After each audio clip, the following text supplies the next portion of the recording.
بسم اللہ الرحمن الرحیم حامدن و مسلین MN خان ریسرچ سوسائٹی سے حاضر خدمت ہے آپ کا بھائی مفتی نذیر احمد خان۔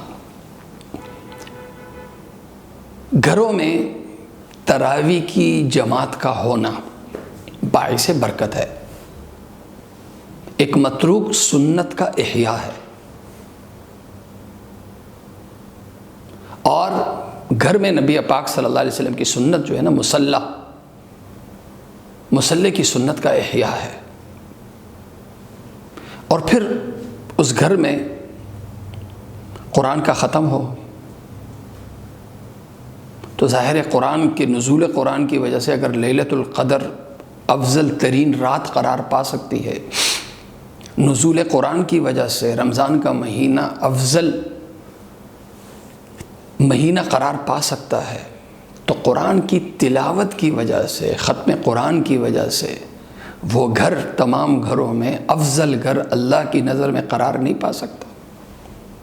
حدیث پاک میں آتا ہے جس گھر میں قرآن کی تلاوت ہوتی ہے، عبادت ہوتی ہے، آسمان والوں کو وہ گھر ایسے نظر آتا ہے جیسے زمین والوں کو 14ویں رات کا چاند۔ اور اسی گھر میں جب ختم قرآن ہو رہا ہو تو پھر نبی پاک صلی اللہ علیہ وسلم کی حدیث ہے عند ختم القرآن دعوت مستجابت، ختم قرآن کے موقع پر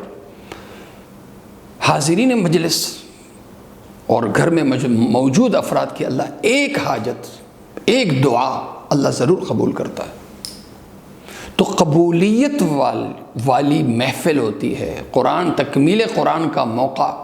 قبولیت دعا کا موقع ہوتا ہے۔ لیکن ظاہر ہے شیطان بھی تو اپنی چال چلتا ہے، شیطان کی کوشش ہوتی ہے کہ ہر عبادت کو وہ رسم بنا دے، ہر عمل سے سنت ہونے کی روح نکال کے اس کے اندر رسم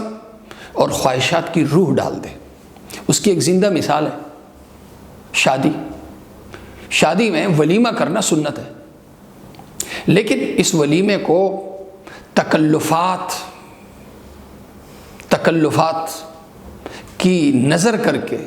تکلفات سے بھر کے آج ولیمہ اور شادی کی جو سنت ہے نا، وہ سنت مغلوب ہو گئی، سنت کا رنگ مغلوب ہو گیا۔ غالب کیا آ گیا جی؟ رسم و رواج کا رنگ غالب آ گیا۔ ڈر یہ ہے کہ یہ جو ختم قرآن کے موقع پہ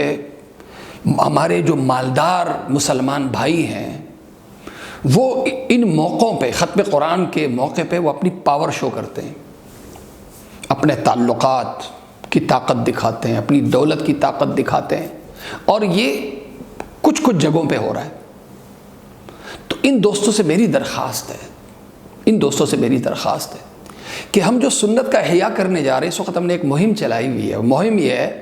کہ مسجد میں تراویح کی جماعت سے افضل گھر میں تراویح کی جماعت کروانا ہے، اور کوشش یہ ہے کہ ہر گھر میں تراویح کی جماعت ہو۔ لیکن اگر ختم قرآن کے موقع پہ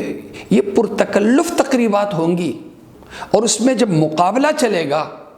تو پھر وہی حشر ہو جائے گا جو آج ولیموں اور شادی کی تقریبات میں ہو رہا ہے، کہ ان کی وجہ سے شادیاں رک رہی ہیں، غریب اور متوسط بچیوں کی شادیاں نہیں ہو رہی۔ تو اسی طرح یہ پرتکلف تقریبات خطرہ ہے کہ رکاوٹ نہ بن جائے ان گھروں کے لیے جن کی طاقت ایسی پرتکلف تقریبات کرنے کی نہیں ہے، یا اتنی مہنگی تقریبات کرنے کی نہیں ہے۔ اس لیے ہم ہر عمل کو سنت کے رنگ، سنت کے ذہن، سنت کے ماحول کے ساتھ کریں۔ لہذا میں یہ نہیں کہہ رہا کہ ختم قرآن کے موقع پہ بالکل کچھ کھلاؤ ہی نہیں، ظاہر ہے آنے والے آپ کے گھر میں آنے والے مہمان ہیں، ان کی خاطر تواضع ہو، لیکن ایک آئٹم سے ہو۔ اگر کسی تقریب میں 10 آئٹم، 40 آئٹم اگر ہوں گے